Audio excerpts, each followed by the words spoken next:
Reproduction growth के बाद दूसरा characteristic of the living organism है।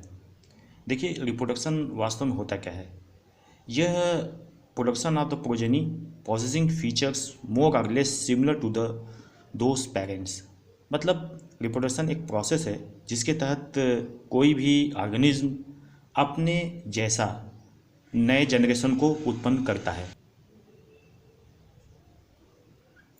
रिप्रोडक्शन कई विधियों से हो सकता है, जैसे एसेक्सुअल रिप्रोडक्शन, सेक्सुअल रिप्रोडक्शन सबसे इम्पॉर्टेंट माना जाता है। ठीक है, तो एसेक्सुअल रिप्रोडक्शन में सिंगल इंडिविजुअल ही ऑफस्प्रिंग उत्पन्न करने में सक्षम होता है, जबकि सेक्सुअल रिप्रोडक्शन में कम से कम 2 इंडिविजुअल्स चाहिए ऑफस्प्रिंग उत्पन्न करने के लिए।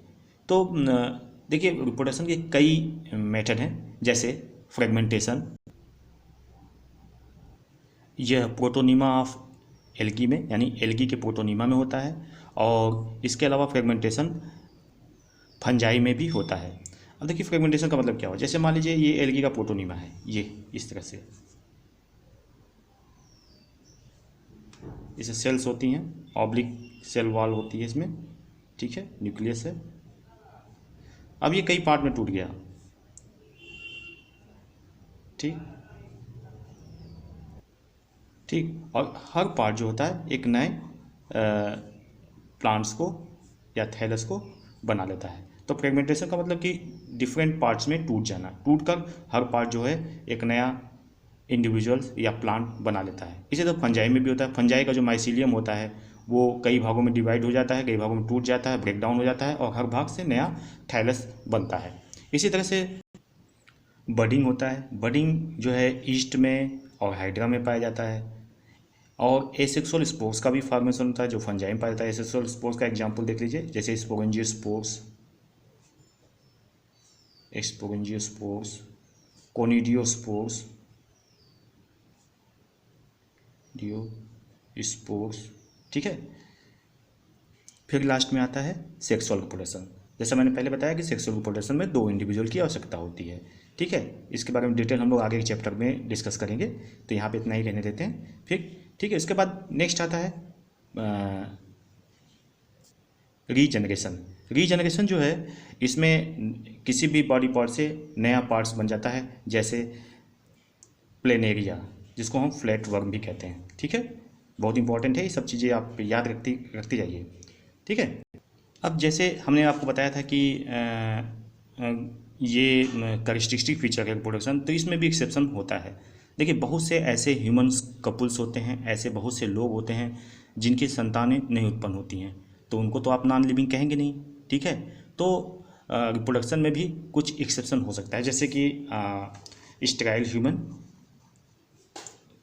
Sterile human.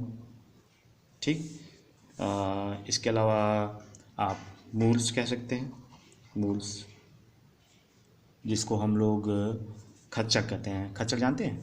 ये खच्चर जो होता है ये मेल डंकी और फीमेल हॉर्स के क्रॉस से बनता है। तो मूल जो होता है ये भी संतान उत्पन्न करने में सक्षम नहीं होता है। इसी तरह से हिनी होता है, हिनी भी स्टेराइल होता है, ये भी फीमेल डंकी और मेल हॉर्स के क्रॉस से उत्पन्न होता है। हिनी भी अपने नेक्स्ट जनरेशन को उत्पन्न करने में सक्षम नहीं होता है, ये स्टेराइल होता है। ठीक है, टाइगॉन, TIGON, टाइगॉन भी स्टेराइल एनिमल्स माना जाता है, ये भी लिविंग होता है। ठीक है, ये भी अपने ऑफस्प्रिंग को उत्पन्न करने में सक्षम नहीं होता है क्योंकि रिप्रोडक्शन नहीं कर पाता है। ठीक है, टाइगॉन जो होता है ये फीमेल लायन और मेल टाइगर के क्रॉस से बनता है।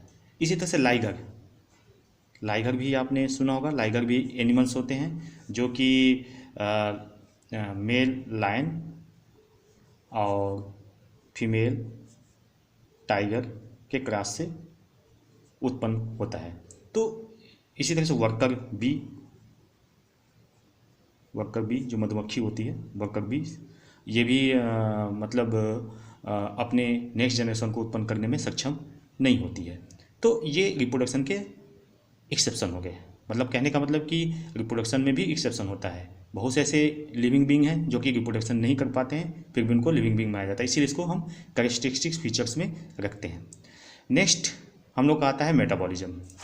तो मेटाबॉलिज्म, देखिए मेटाबॉलिज्म प्रत्येक लिविंग बीइंग में पाए जाने वाला एक इम्पॉर्टेंट कैरेक्टर्स होता है, इसलिए इसको हम डिफाइनिंग फीचर के अंतर्गत रखते हैं। ठीक है, डिफाइनिंग फीचर का मतलब आप जानते हैं कि ये विदाउट एक्सेप्शन सभी लिविंग बीइंग में पाया जाता है। ठीक है, मेटाबॉलिज्म का मतलब ये होता है कि शरीर के अंदर किसी भी लिविंग बीइंग के सेल्स के अंदर जितने भी बायोलॉजिकल और केमिकल रिएक्शन पाए जाते हैं जो कि जिंदा रहने के लिए ज़रूरी हैं, उसे हम मेटाबॉलिज्म कहते हैं।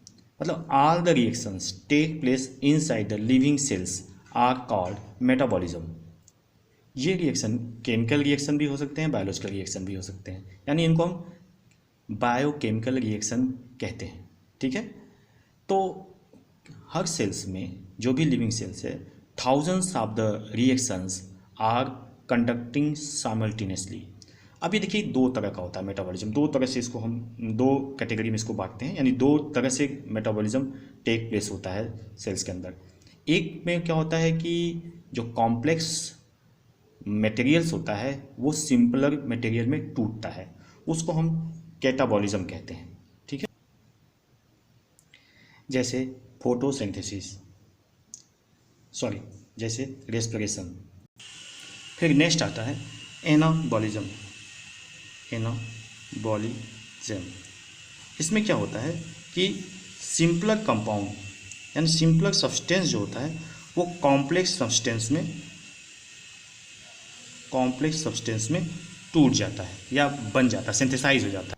जैसे फोटोसिंथेसिस, यानी फोटोसिंथेसिस में सिंपलर सब्सटेंस कॉम्प्लेक्स सब्सटेंस में बदलता है, यानी पानी और कार्बन डाइऑक्साइड मिलकर कार्बोहाइड्रेट बनाता है। पानी सिंपल होता है, सिंपल सब्सटेंस होता है, और कार्बन डाइऑक्साइड भी सिंपल होता है, ये मिलकर कॉम्प्लेक्स शुगर यानी कार्बोहाइड्रेट बनाते हैं। तो ये एनाबॉलिज्म का एग्जाम्पल हो गया। तो देखिए एनाबॉलिज्म कैटाबॉलिज्म इन दोनों को मिलाकर हम मेटाबॉलिज्म कहते हैं। मेटाबॉलिज्म डिफाइनिंग फीचर है लिविंग ऑर्गेनिज्म का, यानी कि सभी लिविंग ऑर्गेनिज्म में ये पाया जाता है। Next cellular organisations. Cellular organisation भी लिविंग ऑर्गेनिज्म का डिफाइनिंग फीचर है, यानी कि सभी लिविंग ऑर्गेनिज्म में सेलुलर ऑर्गेनाइजेशन यानी सेल्स का पाया जाना आवश्यक है। बिना सेल्स के लिविंग बीइंग की एंटिटी नहीं पाई जाती है। अब आप कहेंगे कि सर वायरस और प्रियांस में तो सेल होता नहीं है।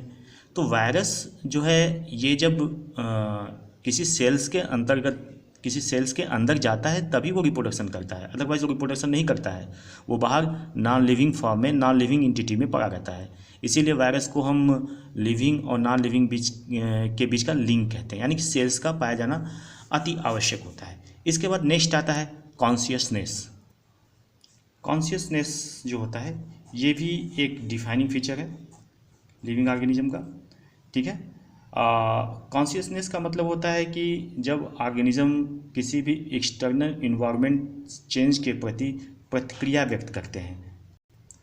अब आप यहाँ पे सवाल उठा सकते हैं कि सर जो कोमा में आदमी चला जाता है, जो ह्यूमंस कोमा में चले जाते हैं, तो वो तो कॉन्शियसलेस हो जाते हैं, नॉन कॉन्शियस हो जाते हैं, तो उनको लिविंग कहा जाएगा कि नॉन लिविंग? तो सिंपल सा जवाब है वो लिविंग होंगे, क्योंकि उनका ब्रेन काम करता रहता है।